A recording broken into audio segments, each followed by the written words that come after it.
Hi everyone and welcome to my channel called Zuzana Reacts, where I learn all things borrowed with your help and I just share my Slovak European, Central European point of view. And in today's video I'm going to look in one of your favorite YouTubers and we're going to look into possibility of Indo China war in this decade if possible. So I'm very curious. I really haven't yet studied much or at all into China-India relationship. So I actually am quite curious.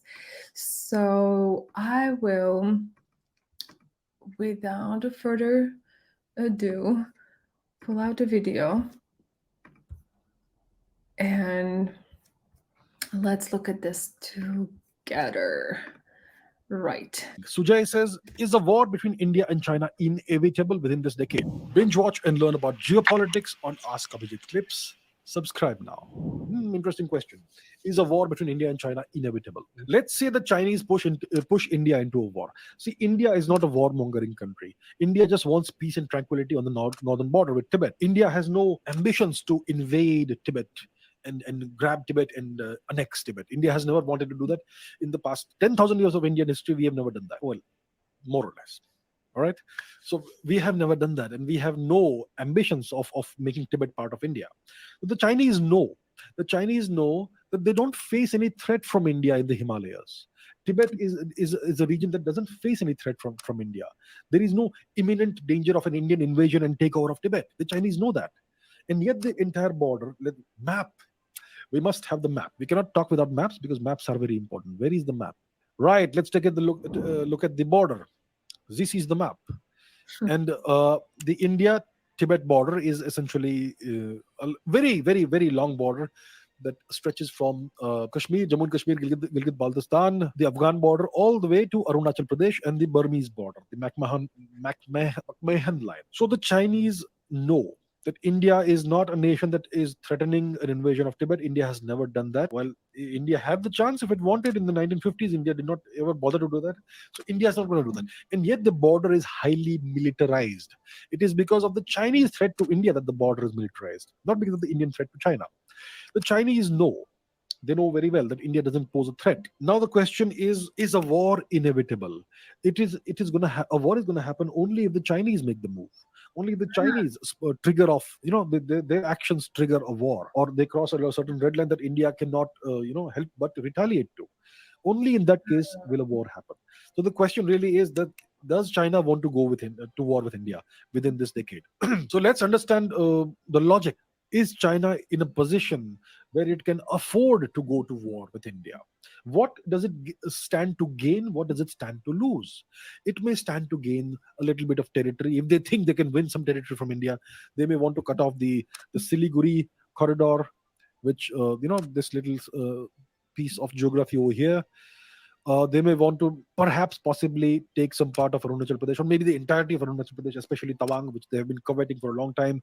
They may want to do some more mischief in maybe Ladakh or whatever. So they may, stand, if they think they can win a war, then they may stand to make some more territorial gains from their perspective, from their point of view, from their thinking. That's what they could gain from a war. But then what will happen? That will push India entirely into the American embrace. And America will be very happy with that. Right now, India is following a really genuinely independent foreign policy. India is not overtly in the US camp. The only reason why India is part of the Quad and all that is because of the Chinese threat, and that is entirely up to China whether they want to keep this happening or not. So if China goes to war with India, they are guaranteed to push India 100% into the American camp, and that is going to be advantage US. And the US is the only superpower in the world, way more powerful than China. The Chinese are, they are not even able to take back Taiwan. They are not able to break free of the first or the second or the third island chain. The Americans are the major power in the Asia Pacific region, not China, despite whatever you may believe. The Chinese are, it would be extremely counterproductive for the Chinese to go to war, to make a bigger enemy of India than what they've already done. Right now, India is trying to pursue a balanced and entirely independent foreign policy. That is something that's in China's interest. And the thing is that the Chinese rise is no longer happening, the so-called peaceful rise of China. Until 2019, that's what was happening. The Chinese were on track to replace and displace the US as the world's biggest economy by 2035 to 2040 or thereabouts. Definitely by 2050, that was the big ambition, the big aim of China. That's no longer going to happen. The Chinese economy is not projected to surpass the US or equal the US economy until 2067, if ever at all. Most likely, it will never happen. The Chinese economy and the GDP is contracting. Most nations don't trust China anymore. The Belt and Road Initiative is dead in the water. The Maritime Silk Road is not happening. Ah, No real progress anymore. These were the great vehicles that were supposed to make China a superpower. It's not happening. And there's an impending demographic disaster in China. The yeah, population that one. collapse is coming. It's already happening now. The total fertility rate is less than 1.2, which is a genuine catastrophe for any nation. And the population is projected to become half of what it is by 2100. And most of the population by that time will be elderly. That's a disaster. Is a nation that faces this sort of prospect in any kind of position to make a huge enemy of India, which for India, the demographic window is going to be open until 2040, 2050. So India has a demographic dividend.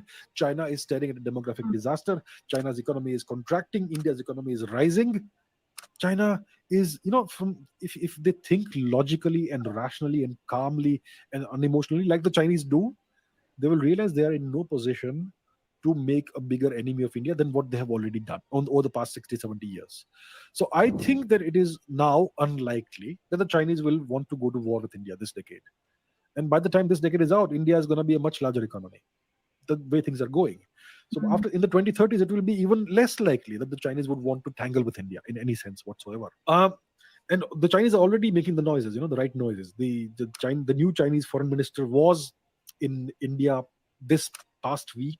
He met with Dr. Jaishankar, and the Chinese, the statements they made were that they want a normalization of the border situation, Okay. and whatever, making the border situation less tense and bringing the things back to normalcy.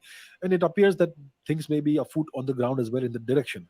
The Chinese are trying to de-escalate now. That's what they want. They understand the long-term prospects that they are facing, and they understand the kind of growth India will most likely have. And the Chinese are in no position to actually defeat India in the Himalayan war.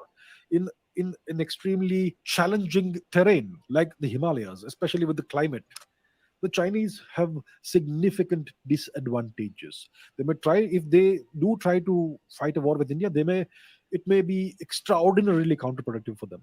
They may actually lose the war and lose face very bad. India could take out lots of their bases in Tibet. The bases in Tibet are naked to the open eye.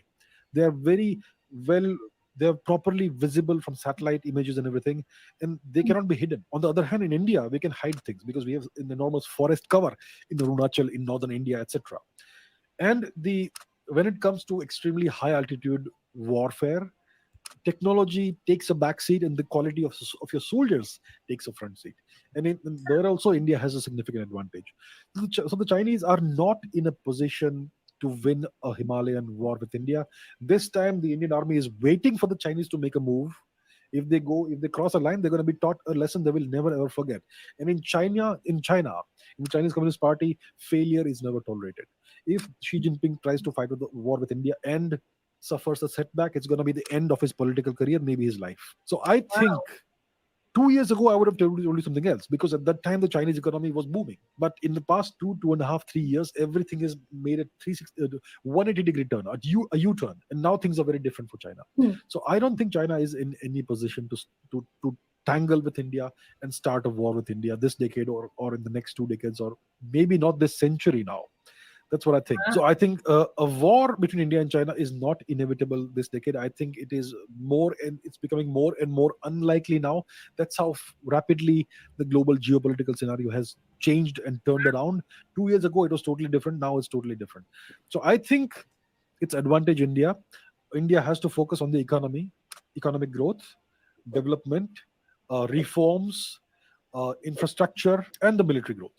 If India does this, I think nobody except the US can stop India then.